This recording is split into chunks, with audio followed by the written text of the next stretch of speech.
আমি এই মুহূর্তে পবিত্র নগরী মক্কার একটা অসাধারণ ভিউ পয়েন্টের উপর দাঁড়িয়ে আছি, যে ভিউ পয়েন্ট থেকে দাঁড়িয়ে দাঁড়িয়ে আমি আমার চোখের সামনে থাকা মক্কা শহরের অসাধারণ সুন্দর দৃশ্যকে দেখতে পাচ্ছি। দর্শক,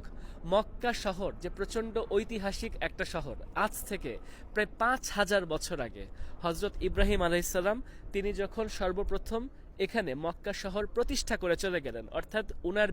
উনার স্ত্রী বিবি হাজেরা এবং উনার সন্তান ইসমাইল আলাইসাল্লাম তাদেরকে কেন্দ্র করে যে মক্কা গঠিত হওয়ার যে ইতিহাসটা, অর্থাৎ উনার স্ত্রীকে এবং সন্তানকে উনি এখানে রেখে গেলেন আল্লাহ তাআলার নির্দেশনায়। উনি এখানে রেখে গেলেন, রেখে যাওয়ার পরে আস্তে আস্তে কি কি ঘটনা ঘটলো, বিবি হাজেরা সন্তানের জন্য ছোটাছুটি করছিলেন পানির আশায়, এবং সেই ছোটাছুটি করতে করতে সাফা পাহাড় এবং মারোয়া পাহাড়ের মাঝে ছোটাছুটি করতে করতে একটা পর্যায়ে